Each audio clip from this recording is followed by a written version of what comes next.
एक बार एक व्यक्ति गौतम बुद्ध के आश्रम में रहने आया। आश्रम की शांति में 2-3 दिन बीत जाने के बाद वह बुद्ध के पास जाता है और कहता है, बुद्ध, मेरे मन में कुछ प्रश्न उठ रहे हैं। मैं उनका उत्तर जानने के लिए यहाँ आया हूँ। बुद्ध ने कहा, पूछो, आपका क्या प्रश्न है? उस आदमी ने बुद्ध से कहा, मैं अपने जीवन से बिल्कुल भी खुश नहीं हूँ। दुखों और परेशानियों के पहाड़ ने मेरे जीवन को नर्क बना दिया है। मेरे जीवन में कुछ भी ठीक नहीं चल रहा है। मैं जानना चाहता हूँ कि मेरे साथ यह सब क्यों हो रहा है। मैं इतना बदकिस्मत क्यों हूँ? तब बुद्ध ने कहा, सबसे पहले तुम मुझे ये बताओ कि इसका कारण क्या है। आपके दुख के लिए वे कौन सी बातें हैं जिनके कारण आप इतने परेशान और चिंतित हो गए हैं? बुद्ध के प्रश्न पर कुछ देर सोचने के बाद उस व्यक्ति ने कहा, यह कैसा प्रश्न है? मैंने आपसे एक प्रश्न पूछा और आप उत्तर देने के बजाय मुझसे एक प्रश्न पूछ रहे हैं। बुद्ध उस व्यक्ति की बात सुनकर मुस्कुराए। यदि तुम अपने दुख का कारण नहीं जानते तो तुम मुझसे यह उम्मीद कैसे कर सकते हो कि मैं तुम्हें तुम्हारे दुखों का कारण जान पाऊंगा? व्यक्ति ने कहा, बुद्ध, लेकिन लोग कहते हैं कि आप भगवान हैं, आप सब कुछ जानते हैं, आप लोगों के मन को पढ़ लेते हैं, तब आपको मेरे दुख का कारण पता चल जाएगा।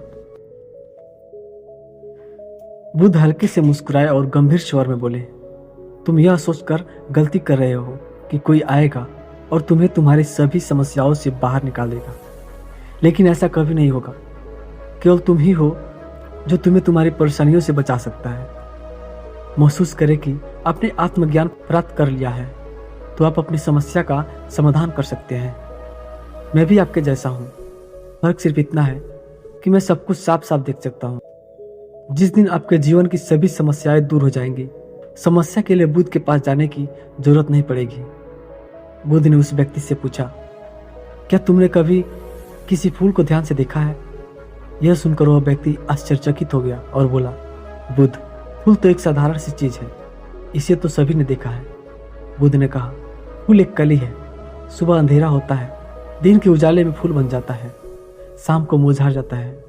यदि फूल केवल इसी बात की चिंता करता है तो शाम तक उसे मुरझा कर गिरना ही पड़ता है, वह कभी खिल नहीं पाएगा। इस तरह आप केवल अपने दुखों के बारे में ही सोचेंगे तो आप कभी खुश नहीं रह पाएंगे। इसलिए मैं आपको बताना चाहता हूँ कि आप जीवन में अभी भी बहुत सी चीजें हैं जिनके बारे में अगर आप बारीकी से देखें तो आप अभी भी खुश हो सकते हैं। आप उनके बारे में सोचकर मुस्कुरा सकते हैं, आप अंदर से खुश हो सकते हैं। आप अपने जीवन की कमजोरी के बजाय अपने जीवन के सर्वश्रेष्ठ पर ध्यान केंद्रित करें। यदि आप अपने जीवन में खुशी चाहते हैं तो आपको इस शाश्वत नियम का पालन करना होगा, अच्छे पर ध्यान देना होगा। मैं तुम्हें सिर्फ रास्ता दिखा सकता हूँ, मैं तुम्हें दिखा सकता हूँ कि उस रास्ते पर कैसे चलना है, लेकिन तुम्हें उस रास्ते पर चलना ही होगा। बुद्ध के ऐसे शब्द सुनकर वह आदमी कुछ देर शांत बैठा, फिर उसने कुछ सोचा और बोला, लेकिन बुद्ध, एक बात समझ नहीं आ रही, क्या मेरा पूरा जीवन एक ही तरीके से हल होगा?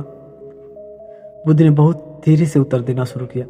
मान लीजिए कि कोई भविष्यवक्ता आपको बताता है कि आज शाम आपकी मृत्यु निश्चित है। यह जानकर आपको उन बातों की चिंता होगी जिनके बारे में आप अभी चिंता कर रहे थे। आपको याद भी नहीं होगा कि किस तरह की परेशानियां और किस बात की चिंता कर रहे हैं। आप उस वक्त सिर्फ वह हकीकत के बारे में सोच रहे होंगे जिसे लोग मौत कहते हैं। अचानक आपको एहसास होगा कि जिन छोटी छोटी चीज़ों को आप उसकी सबसे बड़ी परेशानियां कहते थे वो अब कुछ भी नहीं है। अचानक आपको लगेगा चिंता करना बेकार है, आज शाम तक मैं दुनिया छोड़ने वाला हूँ। और आप पाएंगे कि आप पूरे जीवन में वे क्षण व्यर्थ हो गए जो अपने चिंता और ईर्ष्या और बेर कष्ट में बिताए हैं। लोग बोलते हैं लेकिन अंदर से कभी स्वीकार नहीं करते कि एक दिन उन्हें भी इस दुनिया से जाना है। उनकी इच्छाएं इतनी प्रबल होती है कि वे खुद को अमर मानते हैं। सुख और दुख दोनों ही अस्थायी नहीं है, यह हमारे कार्यों और विचारों से निर्मित होते हैं। वह आदमी जो बुद्ध की बातें सुन रहा था टूकते हुए बोला, तो आपके कहने का मतलब यह है कि मैं हमेशा सोचता हूँ कि मैं मरने वाला हूँ? क्या यह सोच मेरी सभी समस्याओं का समाधान कर देगा? नहीं, ऐसा कभी मत सोचिए। आपको बस यह स्वीकार करना होगा कि दुनिया में मेरी उपस्थिति अनिश्चित है। मैं जब तक यहाँ हूँ एक खुशहाल जीवन जीऊँगा। आपके जीवन में जो भी अच्छी चीज़ें हो रही हैं उनके साथ जिए। वह तुम्हें आंतरिक खुशी और शांति देगी। अपना दिमाग ठीक करो और धीरे धीरे तुम्हारे जीवन की सभी समस्याएं समाप्त हो जाएंगी। व्यक्ति के जीवन के अधिकतर दुख उसकी इच्छा से ही उत्पन्न होते हैं। इसीलिए आप अपने मन पर नियंत्रण रखें। यदि आप अपने मन का इलाज एक बच्चे के मन की तरह कर सकते हैं तो आपको आंतरिक सुख और शांति महसूस होगी। उस व्यक्ति ने कहा कि अपने मन को नियंत्रित करने की बात की है। आप चंचल मन को कैसे नियंत्रित कर सकते हैं? बुद्ध ने कहा कि सबसे पहले तुम्हें सुख और दुख के बीच अंतर समझना होगा। आपको सबसे पहले यह जानना होगा कि आपके लिए खुशी और दुख का क्या मतलब है। इसके बाद अभ्यास के द्वारा अपने मन को इस प्रकार तैयार करना है कि आप न तो खुशी के मौके पर ज़्यादा खुश हों और न ही दुखी होने पर ज़्यादा दुखी हों। आपको खुद को पूरी तरह से मध्य में रखने का प्रयास करना होगा, जिससे मैं मध्यम मार्ग कहता हूँ। यदि आप अपने जीवन में गहराई से उतरेंगे और यह पता लगाने का प्रयास करेंगे कि क्या चीज़ आपको खुश करती है, तो अंत में आपको केवल एक ही उत्तर मिलेगा कि आप आपके सभी दुखों का कारण है। आपकी इच्छा आ सकती है। इच्छा से ये सब आपके मन द्वारा निर्मित है। इसीलिए यदि आप अपने मन नियंत्रण कर लेंगे तो आपके सभी दुख समाप्त हो जाएंगे। गौतम बुद्ध ने उस व्यक्ति से कहा कि यदि आप एक और छोटा सा काम करेंगे तो आप देखेंगे कि आपके जीवन के सभी दुख हमेशा के लिए समाप्त हो जाएंगे। बुद्ध के मुख से ऐसे वचन सुनकर वह व्यक्ति उत्तेजित हो गया और बोला, मुझे उसके लिए क्या करना होगा? बुद्ध ने कहा कि तुम अगले 2 दिनों तक किसी से बात नहीं करोगे और कागज लेकर आराम से एकांत स्थान पर जाओगे।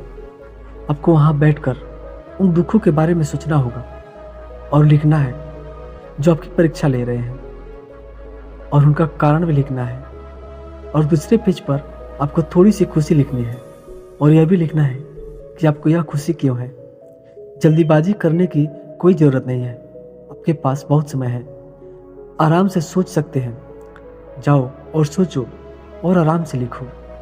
उस आदमी ने बुद्ध को प्रणाम किया और आश्रम के कोने में बैठ गया। 2 दिन बाद वह कुछ लेकर बुद्ध के पास वापस आया। उसके हाथ में कागजात थे। उसे देखकर बुद्ध ने कहा, सबसे पहले तुम कागज के अपना दुख पढ़कर सुनाओ।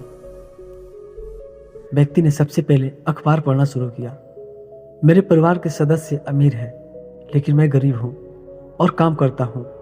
मैं अपने काम में अमीर नहीं हूँ और मैं अपने काम में सहज हूँ और मेरी तुलना दूसरों से की जाती है।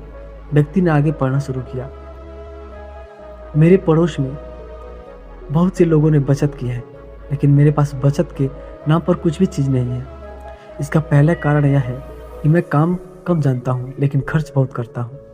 आज मेरे पास बचत के नाम पर कुछ भी नहीं है। मेरी पत्नी काफ़ी समय से बीमार है और उसकी बीमारी का कारण मैं हूँ। मेरी लापरवाही के कारण मैं उसे कभी किसी डॉक्टर के पास नहीं ले गया। मैंने अपने भाग्य पर छोड़ दिया। शायद यह मेरी अपमानजनक इच्छा थी। खूबसूरत महिला से शादी करूँगा। मेरे पैसे पाने के बारे में सोचता रहता हूँ, परंतु योजना पूरी नहीं होती है। मैं दुख के सागर में डूब जाता हूँ। फिर यह दुख मुझसे सहन नहीं होता और इसका कारण है मैं खुद। मुझे पता है कि मेरे पास अल्कोहल पीने के लिए पैसे नहीं, फिर भी मैं इसे पीता हूँ। मैं अपना दिन खुशी से जीता हूँ। बुद्ध, ये मेरे जीवन के सबसे बड़े दुख है और गहराई से सोचने के बाद मैंने पाया कि कई उनमें से मेरे कार्यों और मेरे विचारों के कारण हुआ। ये सुनाने के बाद खुशी का पेपर पढ़कर सुनाया। पिछले 2 दिनों से मैंने जो कुछ भी महसूस किया वैसा मैंने अपने जीवन में कभी भी अनुभव नहीं किया। पिछले 2 दिनों में मुझे एहसास हुआ कि वास्तविक शांति और आनंद कितना महान है और मैं इसका अनुभव करते हुए बहुत खुश हूँ। मेरी खुशी के कारणों की सूची बहुत लंबी है। इसे पढ़ने और समझने में बहुत समय लगेगा। वह व्यक्ति मुस्कुराया और बोला, सिर्फ आपके लिए ही नहीं बल्कि हम सभी के लिए एक कारण है। वो व्यक्ति अपना बहुत सारा समय बर्बाद करता है। आप दुख का कारण ढूंढने में लगे हैं। हमारा जीवन भी एक तरह से सुख है, शांति और आनंद की तिजोरी है। बुद्ध ने उस व्यक्ति से कहा कि खुशी के सभी कारणों को साझा करने की जरूरत नहीं है। तुम उनमें से कुछ का पाठ कर सकते हो। वो व्यक्ति बड़ी मुस्कुराहट के साथ पढ़ने लगा। पहली खुशी, क्योंकि मैं जीवित हूँ और दुनिया में जी रहा हूँ और मैं स्वस्थ भी हूँ। मेरे माता पिता, एक पत्नी और 2 बच्चे हैं। ऐसे ही मेरे पिता के पास कई अनमोल खजाने हैं। प्यार है, मेरी पत्नी का प्यार, मेरे बच्चों का प्यार और एक पिता की खुशी। दूसरा कारण यह है कि मैं कड़ी मेहनत कर सकता हूँ। मैं कोई भी काम कर सकता हूँ। आपकी आय में कोई बाधा नहीं आ सकती है और आप अपने परिवार की सभी ज़रूरतों को पूरा कर सकते हैं। मुझे खुशी है कि एक खुशहाल परिवार बना सकता हूँ। मैं अपनी तुलना अपने भाइयों, अपने पड़ोसियों से करता हूँ। सभी बुरी आदतों को छोड़कर आप सुखी और खुशहाल जीवन जी सकते हैं। और मेरे लिए सबसे बड़ी खुशी और सौभाग्य की बात, हमारी इच्छा और आसक्ति ही सभी दुखों का कारण है। यह जीवन सबके साथ है। आपके जीवन में कोई भी परेशानी आपको घेरने की कोशिश करती है। जीवन अपने आप से कहने के लिए बहुत छोटा है और इस जीवन में आप चिंताओं और दुखों को खुद का हावी न होने दें। शांति से बैठकर उस दुख का कारण जानने का प्रयास करें और यदि मिल जाए तो उसे नष्ट कर दें। इस तरह आप मानसिक शांति और कभी न खत्म होने वाली खुशी पा सकते हैं। दोस्तों, आशा करता हूँ कि आपको इस कहानी से बहुत कुछ सीखने को मिला होगा। इस कहानी में बस इतना ही। मिलते हैं अगले वीडियो में। तब तक के लिए अपना ख्याल रखिएगा। धन्यवाद।